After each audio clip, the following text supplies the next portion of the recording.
Hello, and welcome to Relative Pitch. We appreciate you tuning into our podcast. Our mission is to give you young musicians' perspectives on hot topics in the music world.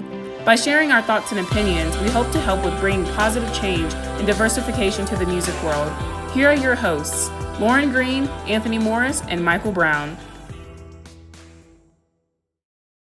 Hello, everyone. Welcome to Season 1, Episode 12. Looking forward to 2021.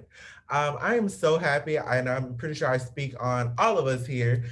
We are so happy that you have been with us this past year, or honestly, a couple months that we've been doing this, but it's been such a fulfilling process creating Relative Pitch, and I think it's been one of our biggest, I guess, accomplishments this year. And so, we're going to just talk about how our 2020 went and how we want 2021 to be better. Hopefully COVID is gone and we don't have to worry about it, but just let's cross our fingers and pray.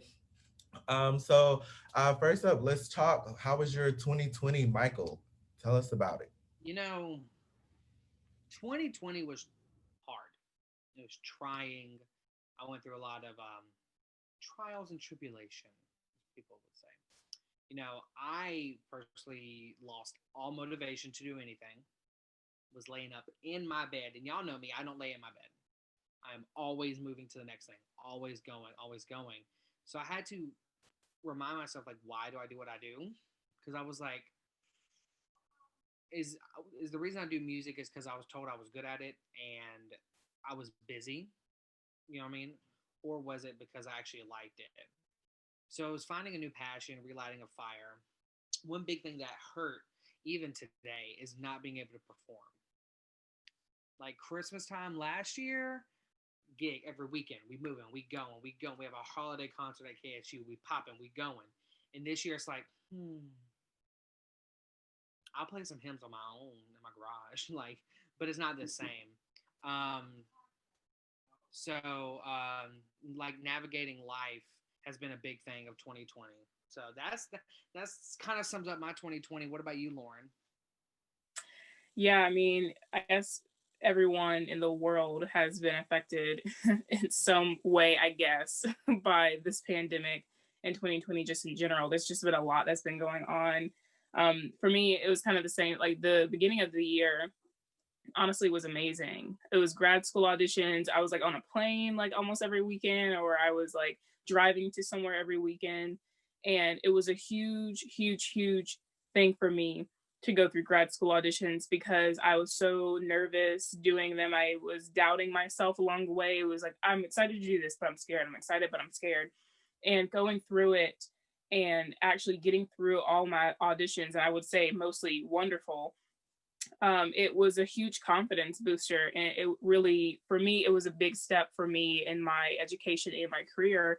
And it was funny because I think my last audition, me and Michael's, I think our last auditions were the weekend right before, I think, for Johira in like, or there in Georgia, at the time, that like the pandemic really came to us. I think we had our first cases that came, and then it was a very quick move to the end where everything just started kind of closing, and we didn't really even know what was kind of going on. Everyone was just like giving estimates. It was only estimates. No one really knew what the situation could hold. And I mean, for all of us, we didn't have a graduation. We senior recitals were not.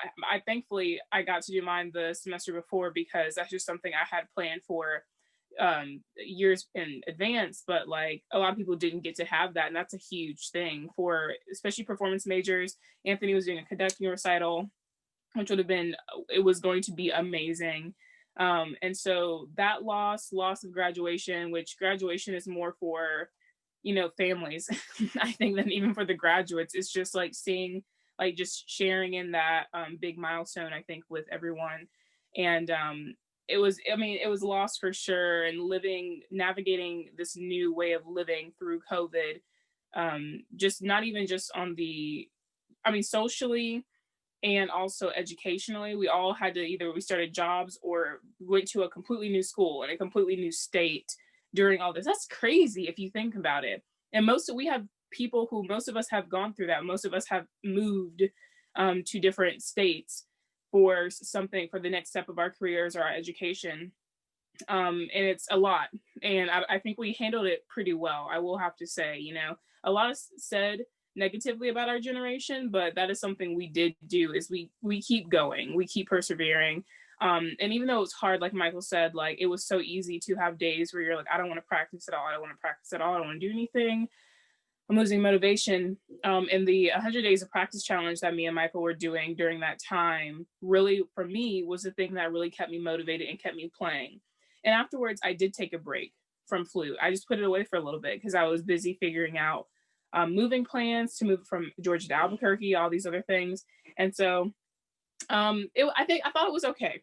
I thought it was like fine to take a break, take a pause on that because I knew once I got there, I got settled into Albuquerque, I would of course be starting up playing again. It will be fine, and that was the case for sure. But uh, in the we can't talk about 2020 without talking about all the civil and social unrest that has also happened since the summer, early May. Was in May, June, around that time when everything kind of happened.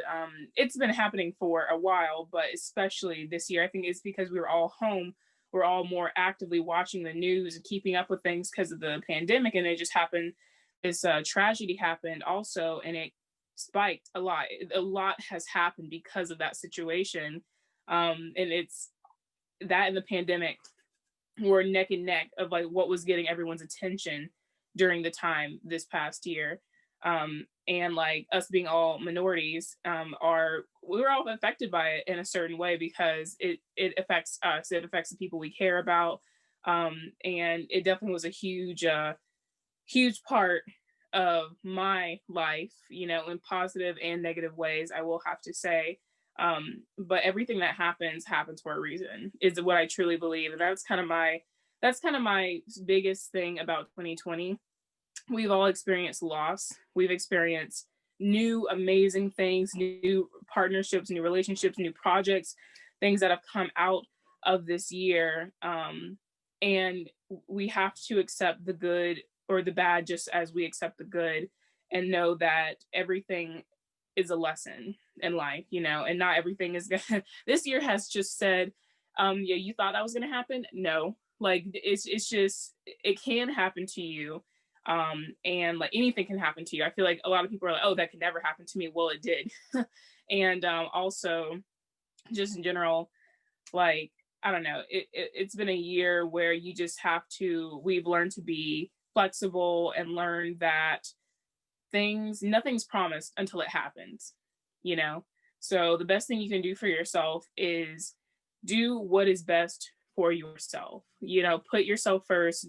That's not selfish. That's being kind to yourself. That's being responsible to you and your mental health, everything else. But I mean, 2020, it's like Sour Patch Kids. Sour, sweet, gone. maybe sweet, sour, gone. I don't know, but that's kind of how I feel about it. What was your 2020 like, Anthony? And just like both of you said, it was very crazy. I will say at the end, I think 2020 showed people that perseverance is a thing. And staying strong and learning about yourself has probably been one of the biggest things of 2020 because you ain't got nothing else to do besides sit there and learn about yourself, learn about things that you like, you don't like, what you see for yourself in the future. Like I know certain people who realize music might not be what I want to do, and that's absolutely okay. And same goes for any other career path. People like I don't really know if this is it, and then some people that are like, this is exactly what I want to do. Yes, I might have took a time off, but this is exactly what I want to do. And I've kind of fallen in that category because when I started teaching and I finally got back in front of an ensemble, I was like, yes, this is what I want to do. This is exactly where I belong. In front of a group, rehearsing, having fun, making music. This is what I want to do. And I was actually just talking with Dr. Hartenberger at UGA just yesterday, and she was telling everyone at Midfest that she hasn't rehearsed a band since March, since when everybody like left, and I think 2020 has showed everyone that to be grateful and to be thankful for what you have. Um, I think before 2020, a lot of people weren't grateful. They were not thankful for certain things that they had because now when something is taken away, you're like, wow, I am so thankful that I get to do this. I am so grateful that I, here in Florida, still kind of operate on a normal esque type of day to day schedule where I do get to have band and I do get to. Is it the same amount of kids? No, but it's still making music and just making music at such a minute level. It's still a great, fulfilling thing. But originally, I had so much planned for 2020. I had a student teaching. I had a whole band that I was still in college, but a whole band of myself. I was going to take them to the state contest and everything was going to be like whatever however you taught that was the critiques you were going to get, and I was just like, oh my gosh, I get this before even graduating and having my own group, like yay. So student teaching I have planned. I was going to go to Michigan State over the summer. I was going to do all these different conducting symposiums over the summer. I had a freaking conducting recital that I got legit almost everybody at Kennesaw State School of Music involved in somehow, some way. And it was going to be a fantastic concert. I mean, we had at the point before everything closed down, I think we were at 3 rehearsals out of 4. So there was only one more rehearsal than the concert. Um, Graduation, like I am the first like immediate family member who graduated from college. So it was going to be like, oh my gosh, like here it is, a college graduate.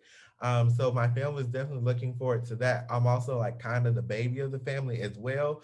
So like of course a lot of the family members were definitely looking forward to that. And I was looking forward, to getting my camping out, walking down, doing the little tassel, class of 2020. I was so excited. Like we've done so much in the 4 years. And I think all of us have grown to the people we are today throughout college. And graduation was going to be like, here it is. You've done it. And it was a little bittersweet because now I'm seeing the winter graduates and they're having their like kind of pseudo graduation, and I'm like, that's way better than what we like. They just said y'all ain't getting nothing, okay? You're getting your diploma barely. You just getting that piece of paper. Bye bye. See ya. And Slideshow. huh? We got a slideshow. Yeah, we got a Microsoft PowerPoint slideshow. That's what we got. Okay, Goodbye. I'm just saying. I'm just saying, like we got a slideshow. Woo woo woo, and that's it. And I'm like, so I spent 4 years of my life paying thousands of dollars, mind you, but it's fine. It's fine. And I think 2020 also showed you like you can't really hold on to stuff like that. Like just be thankful that you graduated, be thankful that we all ended up in the places we wanted to be. We are still doing what we want to do. So I'm just thankful for doing that and being here. And like Lauren said, the seeing our generation come out and speak up about certain things that have kind of been put on the back burner for years. I don't need any other generation talking about our generation ever again because we got out, we went protested, we went and we used our voices because we were so sick of being told y'all don't know what you're talking about, this and that. And you know what, you you got the right ones, and I am so excited for the future of this country because of our generation. Because, and also one thing that I love seeing all the protests and everything, it was not just monolithic. It was not just one group of people. It was everybody. It was, and also older generation, y'all were there too. I saw, so, you know, some of them, but there was black, there was white, there were gay people, there were lesbians, there was Asians, there was Latinos, there was legit everybody saying something is wrong and it needs to change. And I am so happy for my state and my second home city, Atlanta, because Atlanta was definitely one of the big cities in the country that was moving for change.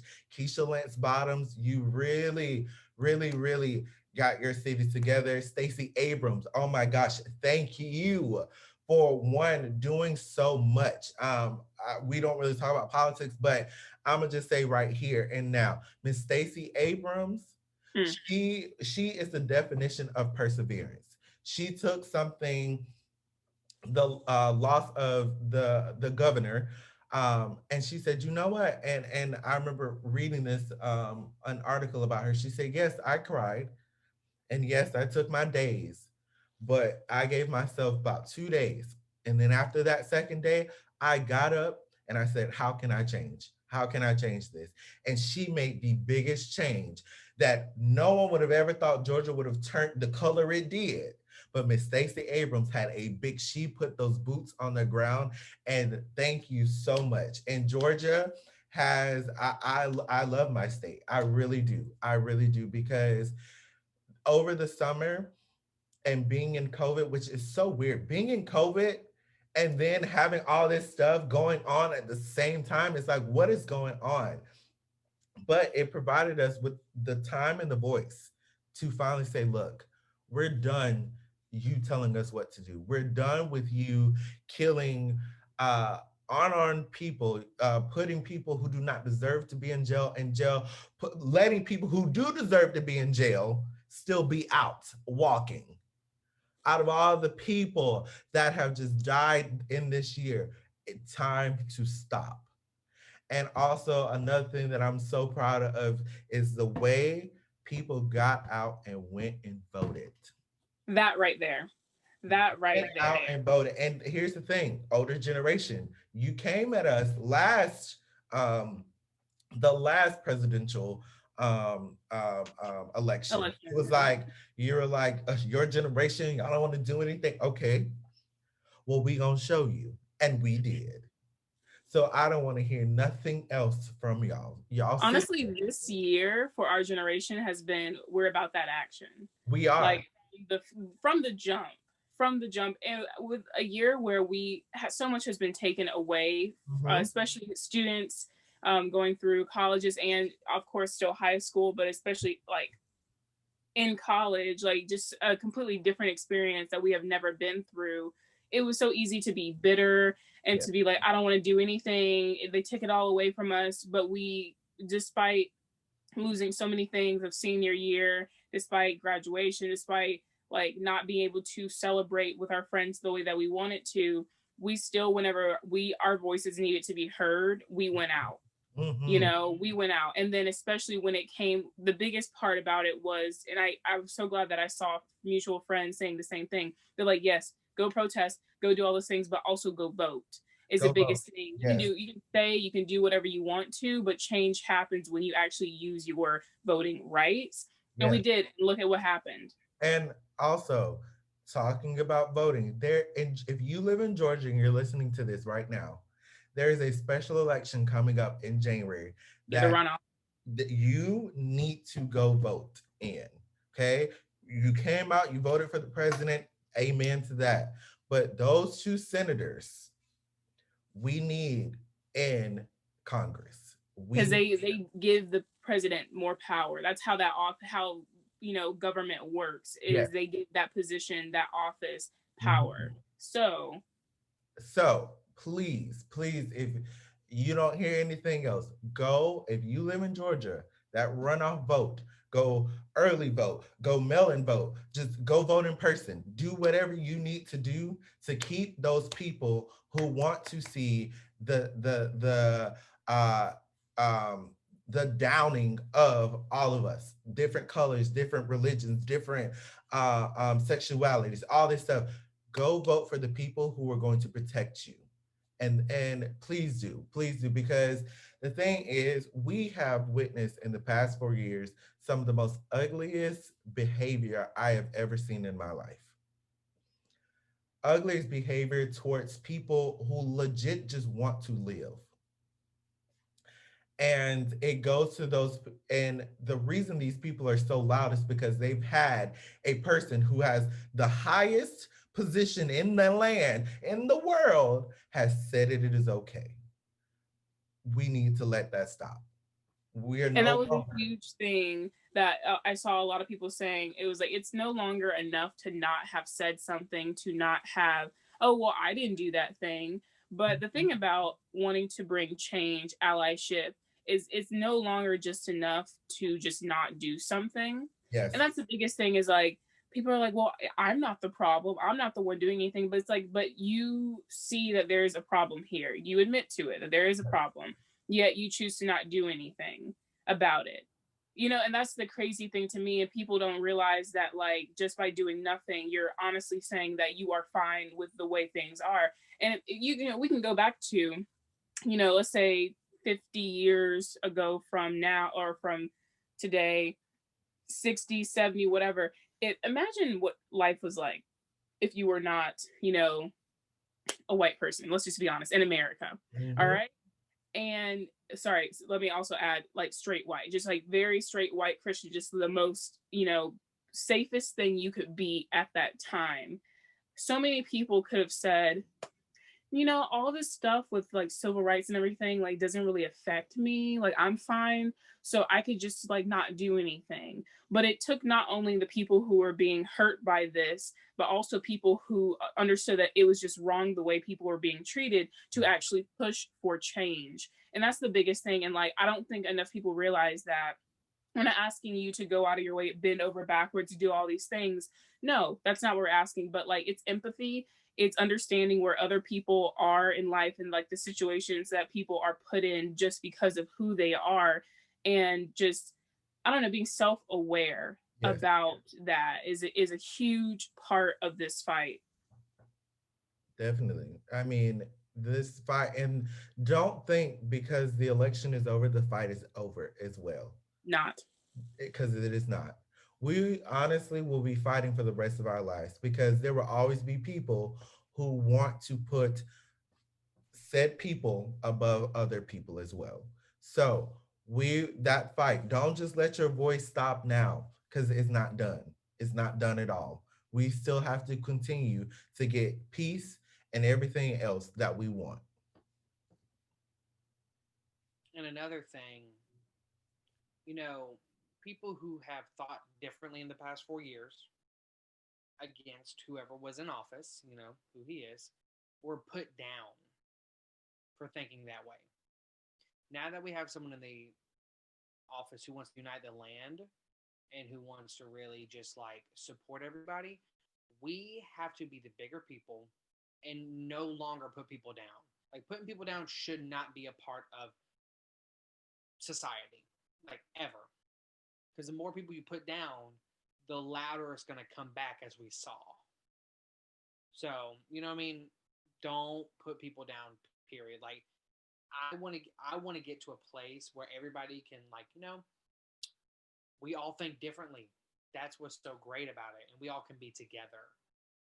And that's where I think we can head in uniting the country again. But like, I know for me, I'm gonna be a bigger person. I'll be like, okay, you know what? You said this stuff to me the past 4 years, but I'm gonna let you think about that, because I know Yeah. what I did by go voting and go do this. I made the change. Yeah. I have to talk down to you to exercise my other stuff. Yeah, I agree. It's this, I mean, the past 4 years, no one can say that the country is united right now. We have been divided so much these past 4 years, especially this year, my word, this year.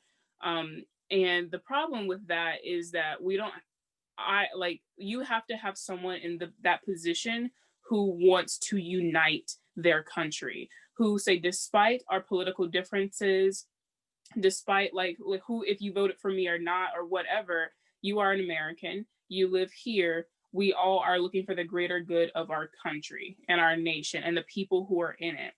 And this year has been hard because we have seen people who have blatantly said, I don't care about anyone but myself. And that is the hardest part. And there is now a platform for these people to say that, where people are like, well, that's their right to feel that way. And it's like, what are we doing? What are we doing here? So we just don't even care about human rights anymore. It's just about me, me, me, me, me. That's all that matters. And that's so selfish. Like, it completely, I can't understand it, because I think I've been raised to care about other people. I would hope that most people in the world have been raised to care about other people. Maybe not as much, depends on the household, whatever your morals and everything. But I feel like we've just gotten away from the basics of humanity. And that's really what this year has kind of shown. And it's hard, it's unfortunate, because yeah, I agree with you, Michael, that like we have to get to the point where we're not just like, you didn't vote for the person I voted for, well, I hate you. And it's hard because there is a group who literally, that's their thing. They're like, you're either you if you didn't vote for who I voted for, you're stupid, and you like don't have any sense. You are just brainwashed, all this other nonsense that's just crazy. They have no interest in talking to you about your beliefs or anything. It's just all wrong to them. And that's the most unfortunate thing that I think I've seen come out of this, is trying to actually, you just go into like social media. Social media has like blew up because we're at home, no one's doing anything, it's COVID, the things that are going around in the world, more people are going to be talking about it. There are going to be more pieces coming out about it, more articles, more videos written about it. But it also can be detrimental, because I have seen people that, like friends and like colleagues and people, get in arguments with their family members online because of all the stuff going on. And just like, I'm just like, have we ever been at this point, like during like this new age, where we're supposed to be so open and minded and free thinking, and just, I don't know. It's just that's probably one of the hardest things that has come out of like this year, is just like, I don't know, the loss of humanity that seems, the decrease, I guess, in humanity. But one of the good things I will have to say that's come out of it is, from 2020, is I think innovation, and people being innovative in terms of like teaching and a lot of other things. Like, I switched all my students to be online, you know, uh, as soon as everything kind of came out, because especially for musicians, like singing, playing anything, like that's a way higher exposure than normal just being next to someone. And so it has taught me a lot of things, skills of how to build and create a studio online using Zoom with all my students. Like, I get to share my screen, and like we'll watch videos together. I can draw stuff out for them. I can make comments on music, show them music. If they don't have a printer, I'm like, that's fine. You can read it off of your screen, because I can like share it on here.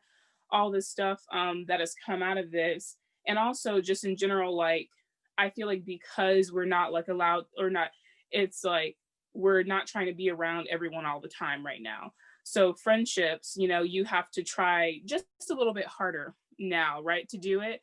But it's good, because I feel like there have been relationships that I have like almost rebuilt and redefined in a really great way because of this, and me wanting to be like reach out to my people more because of all this. And I mean, hey, look at us. We did an entire podcast um during a pandemic, with all the restrictions, and people like, how are you going to do that? And we did it.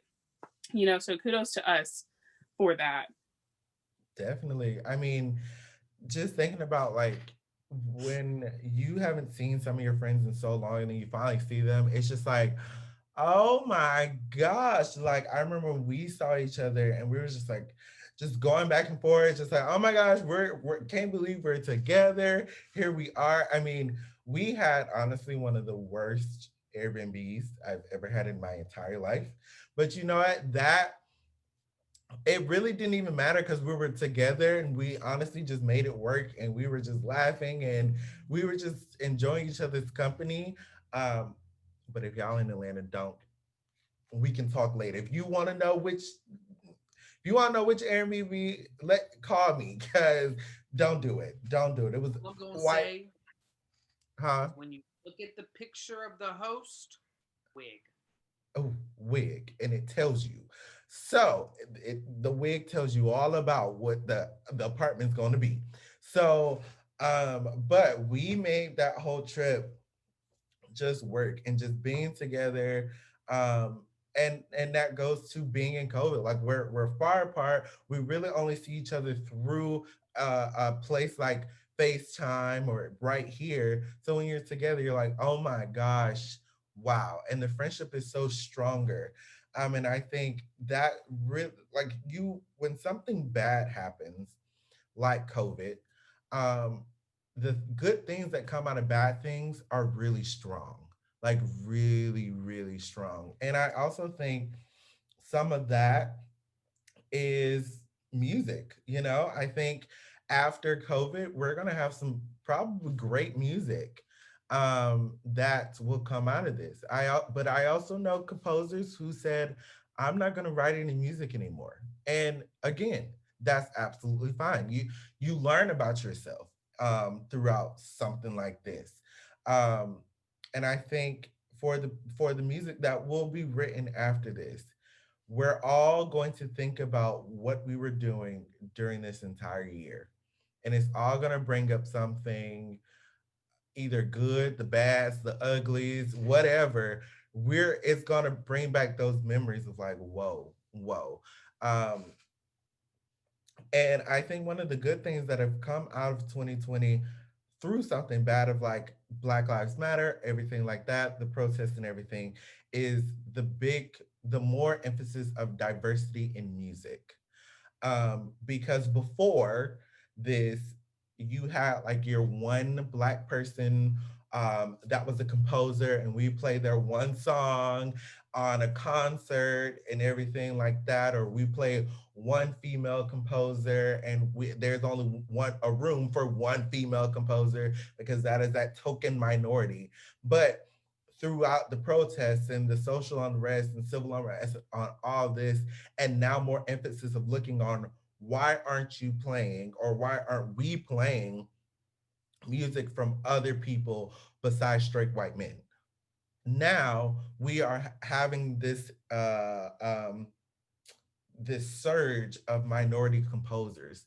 We have these databases where it has long lists of all the music by minority composer, by POC composers, and I'm like, absolutely, this is what we should have had for years now.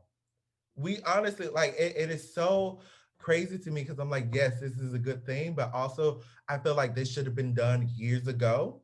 And also, I also have like a side eye because it's like, why did it take for the protests to cause this?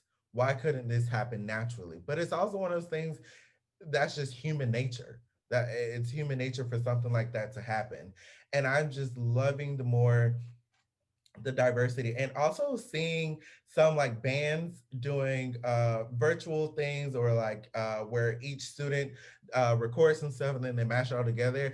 And to hear some of the music that they picked, it's by POC composers. So not only the innovation of doing technology, but now including by POC composers. It's just like, this is the modern age. This is what we should be doing. This is how we should be going on.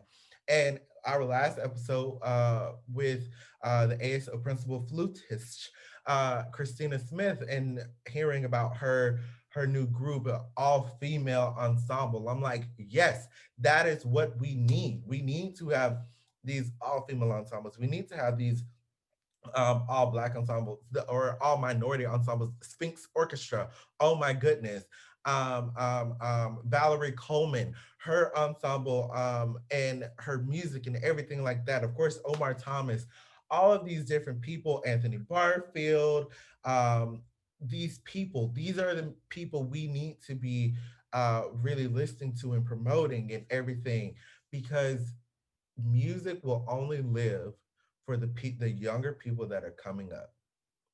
And the younger people is even like this started with our generation of we don't see ourselves on platforms. We don't see ourselves as X and X composer, or we don't see ourselves as the conductor. We don't see ourselves, in these positions.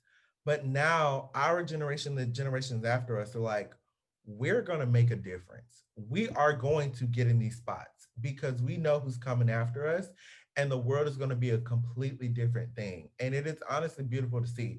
So, one of my things for what I would love to see in the upcoming year is just let's continue to just diversify music. Let's stop doing all of that music that is always played. I'm looking at you, orchestras and bands too, where a piano concerto by this white man or a Brahms thing by a white man. I'm just like, where is it? Like, where is the diversity? I'm sick of listening to this. I'm bored. I'm honestly very bored. And I love music. Don't get me wrong. And I love those composers, but I'm bored. I am not about to pay my money to listen to this. I'm sorry. I want to, when I come to a concert, I want to be inspired. And my inspiration comes from story behind music, people that are not the status quo. And also that I found out in music, people love to say, oh, it's a standard. Yeah, it's a standard because you play it often. That is why it's a standard. Not because it actually has some type of value, it's because you play it. And it's because it is something that um, has become you like it. Of course, most standards are by white men. Sorry, straight white men. And I'm like, why can't a new piece by Julie Giroux, for instance, why can't they be a standard? Or Cindy McTee, or Omar Thomas, Anthony Barfield. Why can't these be the standard now? Who said certain pieces are standards? I want whoever is listening to this, I want you to answer that question. And look, I'm young. I will admit it. I am young. I am just starting out, but this is the whole purpose of this podcast. And I want to know, why do we hold certain pieces as standards? Because to me, yeah, those pieces are great, but there's no way in the world those pieces should be on every single concert, because I'm, like I said, I'm bored. And I've always said it. I'm bored. And that's my thing. Like I have in myself started to appreciate and search for new music, especially new music written in the past like 2000s and 1990s to now. And like some composers I've never heard of or I've heard of, and I'm like, you know what? It's not Bach. It's not Johann Strauss. You know what I mean? It's not all these people. And but I'm loving it. And the thing is, I want to see what orchestras and bands, especially bands, because band, you have not lived as long as life as an orchestra. They are getting away with it because they are they're a standard ensemble. They've been here for a lot longer professionally than bands. So bands, y'all have to be really the champions of new music because you are a newer ensemble. That's the same thing with brass quintets, with new ensembles, like chamber ensembles. Y'all have to be championing new music, or you're going to end up in the same place as some of these older places. I would like to see musicians as a whole. Like, of course, you pay respect to what came after you, and then you champion forward new stuff. Like, yes, let's listen to a Beethoven every once in a while. Let's do a Mozart every once in a while. Actually, you can leave Mozart off. We can do other people, Brahms, but don't always play a violin or a piano concerto. Where are my cellos at? Where is my violas? I love viola. I'm one of the very few people that will be like, give me a viola and I will love it. Or where's the bassoon? Where's the contrabass bassoon? You know what I mean? Where's the bass clarinet? How about we get more instruments up in here that you don't hear a lot? and really integrate the old with the new. And because then concerts will not just be filled with old people, it'll be a mix, and we'll mixing generations, bringing different ideas together instead of just seeing one set of people in a concert hall. We can see a sea of people, and that's how we know music will continue to last. Because to be honest, professional musicians are a relatively new career. Like I think it was around the 50s we started to be paid professionally. Like the Philadelphia Orchestra was one of the first full-time orchestras, the New York Phil. Like we're relatively new. We're not a standard in society that we have to be here.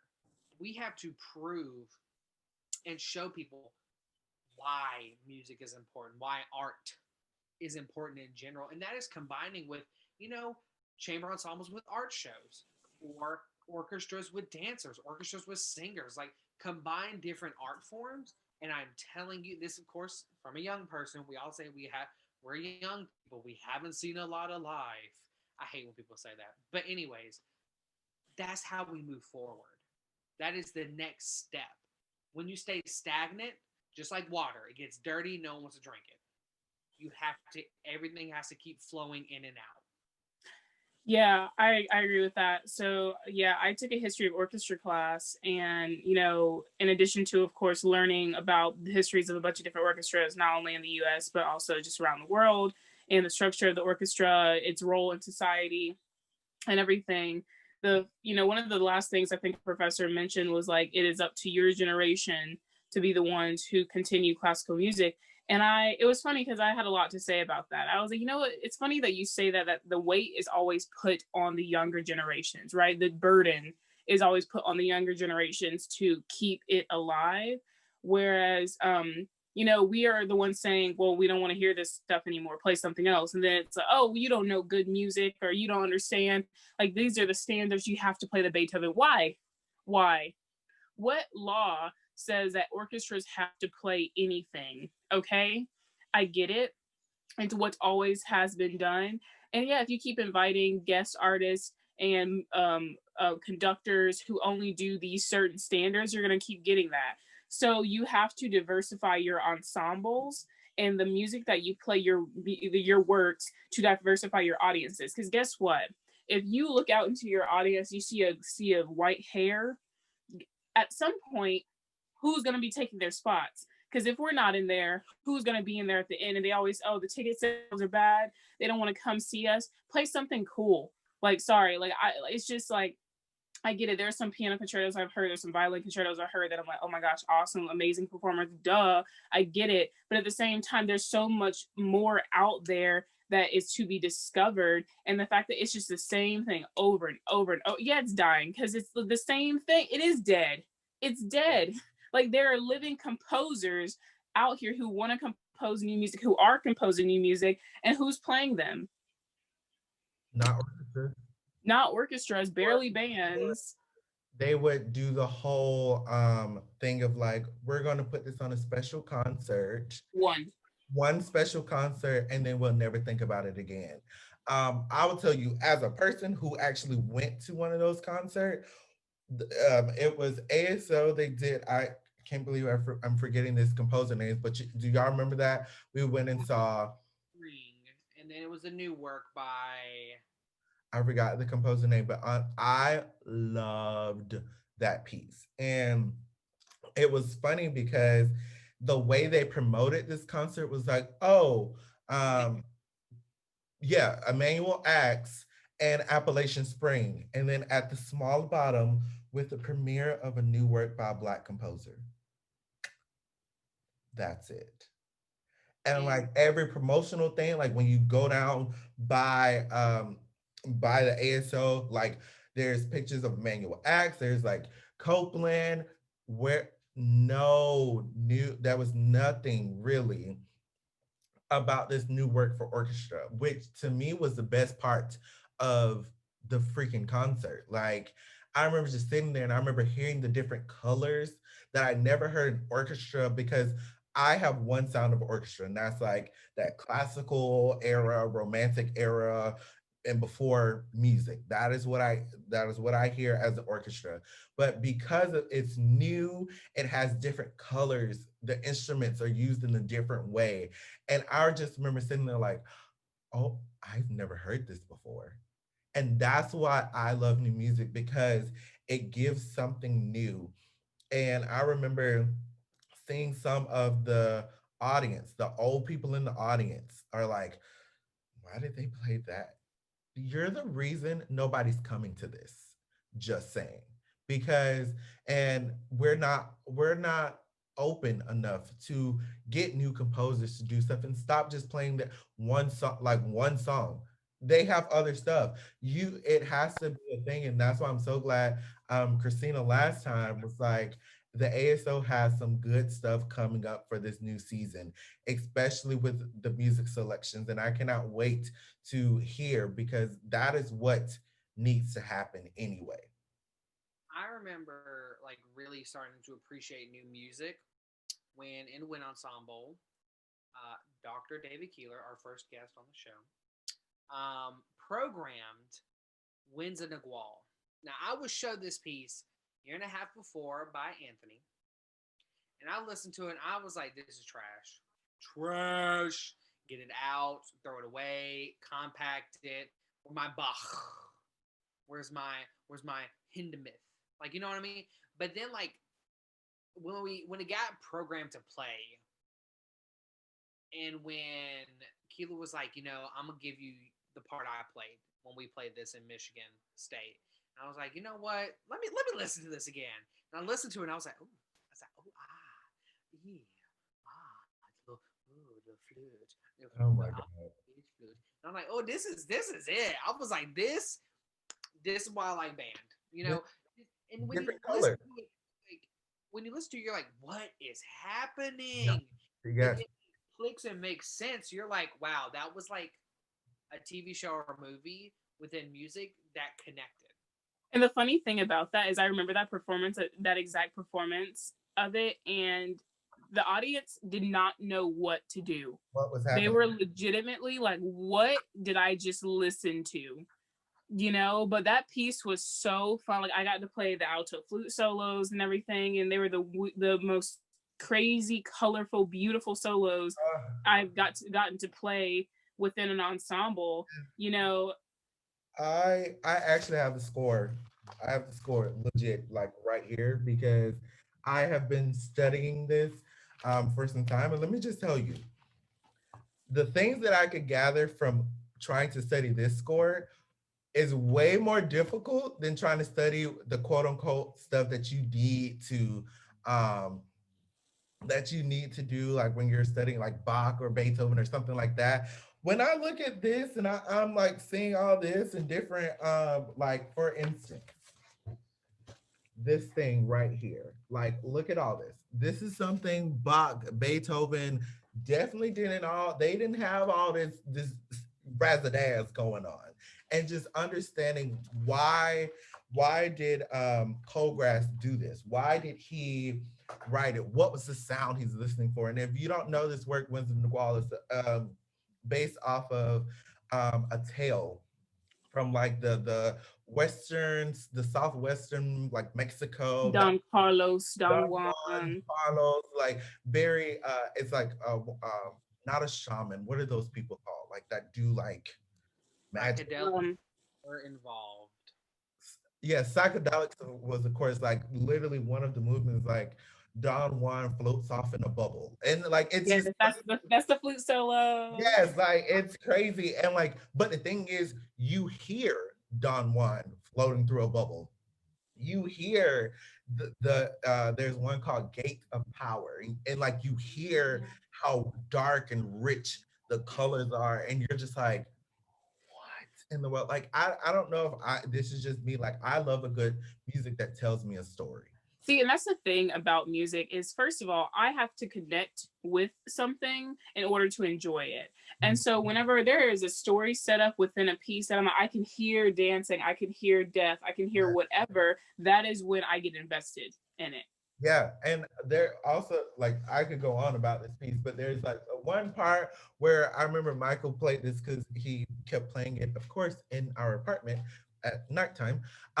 Where it's the part of where it's like is it the carnival scene? It's very like Marachi type of thing, and it's just like Yeah, yeah. you're just like and like it's loud Yeah. yes, and you hear it, and you're just like, ooh, like when you hear it, you're like, oh my gosh, that reminds me of like when I was in Mexico and the square, and they're just like doing dancing, and then you hear like some laughing going on that the composer like you hear the laughing, you're just like, oh my goodness, and that's what I love. And even though this piece was written in the 80s and 85, it still uses that newer thing. And I think newer composers actually use um, those techniques. I mean, if you listen to Omar Thomas's work, a lot of his work is from personal um, his personal feelings. And that's why I love new music now is because everything they write is genuine to them. It is a story from them. And that's where my big debate of older music, because as we know in history, a lot of the Mozart things, like the serenades, that was just background music that was written to get paid. It was written to provide a function, but we hold it as if it's a standard. We have to play it. This is background music. So you're telling That's me my background? biggest beef with Mozart. I will have to, I'm sorry, other flute players. I'm sorry, Christina, if you listen to this, but my biggest pet peeve with orchestral auditions for flute, and honestly, any flute audition almost anywhere, everyone's like, play the Mozart in G, play the Mozart in D. And as someone like, listen, I've played both of those pieces. Okay, I get it, cool. I understand. I understand to a certain degree. What I don't understand is why, out of all the music we have in our repertoire, flute is one of the instruments that has been around for a while. Okay, so it's not like we are lacking, like we're like tubas and trombones who like don't really have as much repertoire. So I'm just like, why this piece that? And the thing about it is, yes, people say, oh, it exposes so much in your agility and all the things you can say. There are so many other pieces that do that. There's so many other pieces that do that as well. Why do we have to just do that? And the funny thing is, it reflects on how the ensemble, how orchestras are so stagnant, and they're much of the same because they're only asking for things of that nature. Mhm. And it just, to me, like I've heard people talk. I understand why you would think that you need to do that, and I'm like, but it, it's not the only. That's what my thing is. There's not only one way of doing things. When you keep beating something and you're just like, this is just a horse, and just keep beating a dead horse. It's a dead horse. It's a dead horse. Like there's so many other ways you can prove someone's capability in music than this one single piece. Because guess what? They play other things too, Yep. other than that piece. Yes. And I've always said, like for your specific instruments, there are way much more repertoire that exposes much more of agility, of musicality, than playing something that was meant for background music. It was only written because somebody said, I need to have something for this function, not because he wanted to write it. It's because, and if you know Mozart's life, you know he was broke. Okay, so he just did everything to um to get a check. And I'm like, sometimes you do write stuff that might be personal to you, but that's what I love about newer music. When I listen to Carlos Simon's work, I'm like, this is some stuff that you like. It's because it's about the Pentecostal church. It's called Amen, and I hear it, and I'm like, that resonates with me because I grew up in the Baptist church and hearing all these different chords and stuff, and it's very personable. And hearing some of Julia Giroud's music and all these different people, and that music is difficult in itself, and it exposes a lot of things about a different ensemble. Why aren't we using these as some of the things that we need to listen for? So it's a whole gripe, and I really hope that changes in 2021. I hope that continues to change, but we'll see. You know, the way that it'll change is if the generations that are there now allow for it to happen. Because, you know, not a lot of us are represented in orchestras or in these ensembles right now. In age, in race, or anything, in our just diversity of wanting to play things different.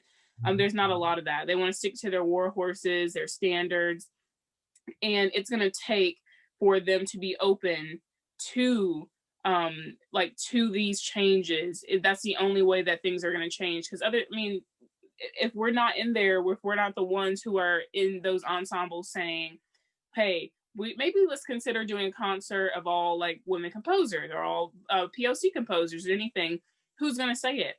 Yeah, it's just going to continue being, let's put one piece by this composer, one piece by every other month, you know, not too much. We don't want to label ourselves as anything, you know, crazy, but, you know, just something to like a check box, like just did it, check, you know, we're diverse, we did this. And I truly hope, and like, listen, I consider myself a traditionalist in a lot of ways with music. Okay, there's some pieces I listen to that I get nothing from, and I'm just kind of like, and new and old, I will say that, like, there's some pieces I listen to that are written in like the whatever 1800s. I'm kind of like, I wonder what tea he wrote this for. Like what 12 high noon tea. They were like, oh, just whip this up for us real quick. Did he write? And then there's some new pieces that I'm like, this person literally was like, I'm going to write something that is so untonal, so atonal, that there is going to be no evidence of melody at all throughout this entire piece. And we need to talk about that too. Like, throughout this entire thing, y'all have probably known me to love new music, but I'll be the first person to say this don't sound good. Nope. This don't sound good. And I actually just listened to a piece the other day where it's by a new composer. He's legit like 28, and one of his songs is great. Like I love it. But then there's this one symphony that he wrote, and I was like, this just sounds like you just kind of threw everything in the sink and hoped it was correct. It's like she like put everything in a bag and just like shake it up. Yes. Just like toss it around. Yes. New music sometimes they are scared to write just a beautiful melody. Yes. Like, because there's always been beautiful melodies. Like that is one thing I will say about Haydn, Beethoven. They had great melodies, beautiful melodies we can sing in our head. We walk away singing. And that's how sometimes I can see why we keep playing them, because people can walk away singing that main melody. But composers of today, you can write new and beautiful melodies. You can write atonal melodies. I love atonal music. I love music that when you listen to it, you're like, that sounds like a mental breakdown. Let me listen. You know what I mean? Like, but there has to be some semblance of a melody. It can't be a melody broken up between 75 different musicians and they all play one note. No. Like that is a thing, but not 75 people. Okay, but Winsome McGraw did that, so. Yeah, but not 75 people. Okay, it was like 8. Winsome McGraw also had melodies. That is true. Abundance of melodies. And lines, you know. My thing is, this is another thing, like, I was listening to a recording the other day of a flute piece that someone considered to be one of the most important pieces in our repertoire. First of all, I've never heard of this piece, and no one has ever told me about this piece ever. So I was like, first of all, false. Second of all, when I tell you, this is my thing. Just because it sounds hard and it's technical does not mean it's good. You can have a piece that, yeah, you have to be one of the most technically proficient players in the land to be able to play it. That does not mean the piece is good. It does not mean the piece is good. And so, like, I feel like with new music, it's all about, ooh, let's make it something that's like no one can even play ever, you know? And it's like, what's the point of that? What audience are you trying to connect with where they're just like, oh, yeah, okay, all right, I don't know where that line was. It sounded like nothing, you know? I need something to hold on to. And there are new composers out there who are writing music. They're not afraid of melody. They're not afraid of being tonal, and they're also not afraid of doing things their own way. Like, there is a way to go about writing new music where you are actually writing new music, right? But you're also not just saying, I just want something that sounds like nothing, you know? And that's my biggest gripe. And I think that's a lot of people's gripe, honestly, with new music in general. And new music is a thing, and whole becoming virtuoso soloist and the next virtuoso things are a thing. And that's one thing I've learned in COVID and this whole year is kind of like navigating your life. Like we're all navigating our musical choices. Like we like the old stuff, we're moving to the new stuff. Some people move from the new stuff to the old stuff. It's all navigating. But like for me, a big thing of liking new music and coming at it like, oh, you have to be X level musician to play it. No, you don't. You don't. You don't have to be an X level musician to play anything. Music is music. Like yes, there is some technical abilities and stuff, but a big thing of like COVID has taught me is living in present time. And you can take this any way you want to take it. For me, I'm a person who look months and months ahead. Boom, we're gonna plan out months and months ahead. But no, it all got shut. And you're planning one day ahead and moving in present time. I will say this one quote real quick. It's a beautiful quote. I've already said it once, but history, sorry, yesterday is history. Tomorrow is a mystery. Today is a gift. That is why it is called a present. I like how you were about to read that and then you was like, wait, And started that's wrong. This. and it's fine. You got to progress at your own speed is another thing I learned. I can't compare myself to like I want to play as fast as Lauren. First of all, trumpet hard. They got a lot of buttons. I can't do that. But it's a thing. Like I want to be able to read. I think what's the book I want to read of yours, Lauren? Like the Taffanel and Gobert. I want to be able to Oh, play out that. TNG. Yeah. Be able to play out that book at some point. That's just a personal mission of mine. For what reason? Who knows? I'm a trumpet player. That's a flute book. But you know what? That's something personal. He just And can't. He can't help not being the biggest diva in the room. That's what it is. I'm sorry. We have three of the biggest divas in any ensemble. The conductor who always thinks he's right, wrong. Oop.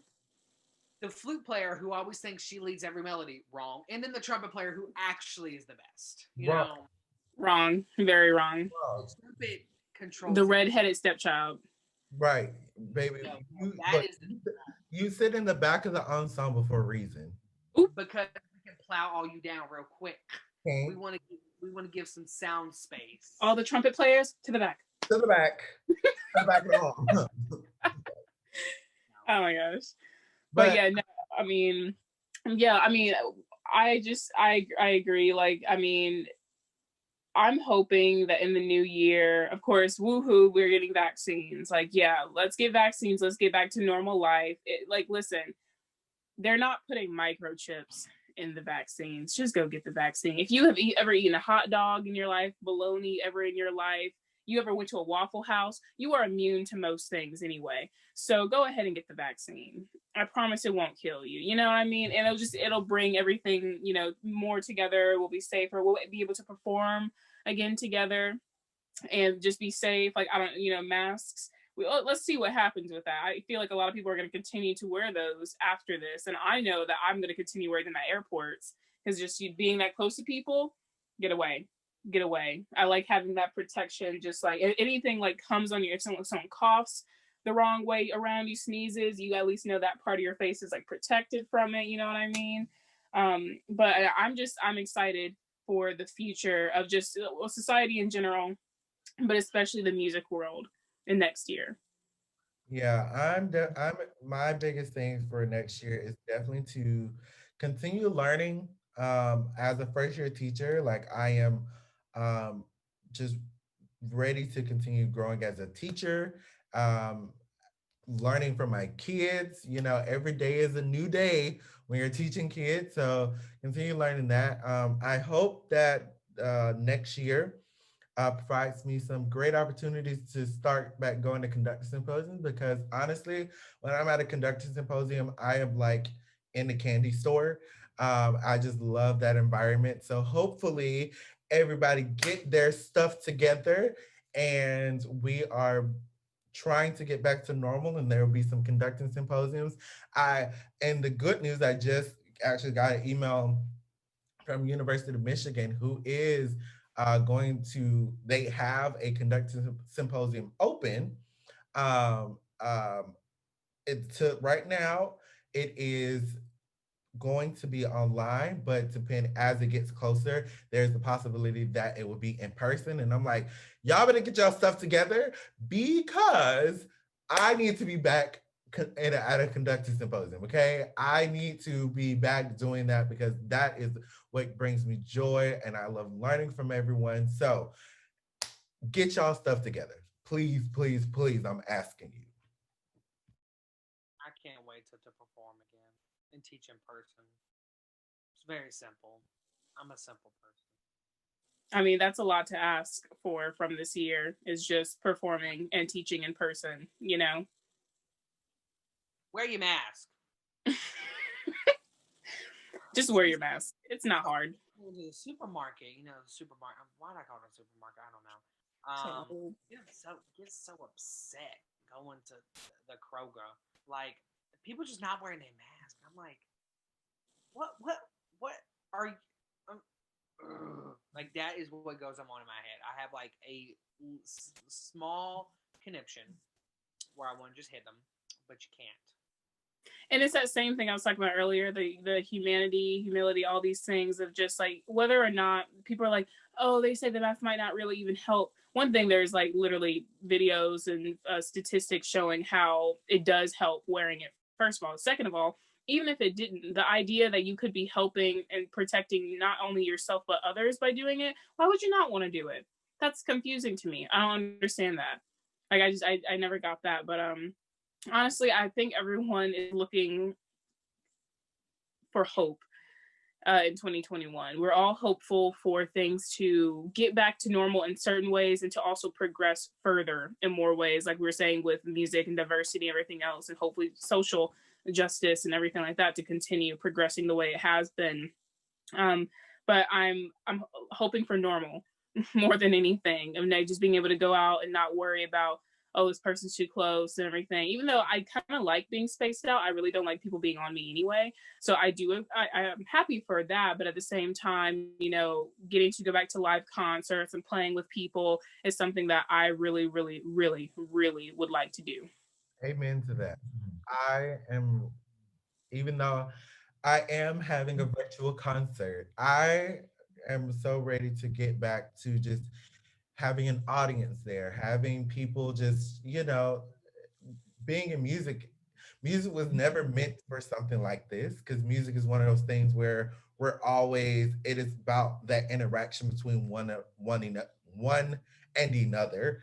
And so hopefully things just get back and we're back in it together. But I will say, throughout, we have created this podcast. We are here together. We are voicing our opinions, um, in which I think we would have done this anyway if COVID wasn't a thing because we are separated regardless. But again, like we're just going to continue to make Relative Pitch be the biggest and best it can be. And hopefully we bring, we take it to the new heights next year. Yeah, I definitely like it. You guys are amazing for being a part of like this journey with us. Because it's been a project that we couldn't do it without your support. And so one of our biggest things is we want to build a bigger audience and a bigger fan base, if you want to call it that, because we want people to be engaged with us. We want to hear your opinions on all the things we talk about, because that's the fun part is having a conversation with people. We're going to try to bring in more guest artists, of course, maybe even have some certain people come back because we had amazing, I think all of our conversations, we were like willing to go about 3 or 4 more hours, but we can't, you guys can't sit here your entire day and listen to us. But it's just such a joy to have other people on the show as well. And like, we would just love to have you guys engage more with us. Like, tell us what you want to hear and what you guys want us to talk about, because we're so open to suggestions. We would love to have episode topic suggestions. Like, there's a way if you go on the website, relativepitchpodcast.com, you can submit, I believe, an episode topic online, and we would love to absolutely do that or incorporate it into a episode that we are already planning. We're hoping for, more projects to come out of this with us, and things that we can engage with the community and other people in the music community. And just, of course, hopefully more live episodes later on during the summer, maybe when we're all less busy. We'll say that. Even though we'll still be busy, I would say less busy. But I think I'm so grateful to have had this. This has been something that most people would have been like, I don't want to do this. To start it and to manage it, and to have it so like we regularly record, we regularly post. We haven't missed a week since we started, and it's been wonderful. And this is the last episode for the year, just because it's about to be the holidays. People want to spend it with their families. But we are very excited for the new year and the new episodes that it'll bring, the new topics and the new memories. So thank you so much. I mean, do you guys have anything else to say before we wrap up for the day? Love you guys. No, like, love every single one of you who listen to us every week. Thank you for being on this journey with us. We couldn't do it without y'all. And also to my two fellow co-hosts, thank y'all for doing this. I mean, we've been friends for a long time, and we've had these conversations, whether it's on camera, not on camera, for 3 hours long, but literally last night 4 hours. But anywho, so thank y'all for going on this journey with me, and it's been phenomenal. It's been amazing. I'm looking forward to it. But happy holidays to you all. Like, celebrate safely with the people you love, and we will see you in the new year. Bye. Bye. Thank you for listening and being a part of our conversation. Remember to follow us on Facebook, Instagram, and Twitter, and subscribe to us on YouTube, Spotify, and Apple Podcasts. We'd love to hear what you thought about today's episode, so leave us a comment or review. See you next time.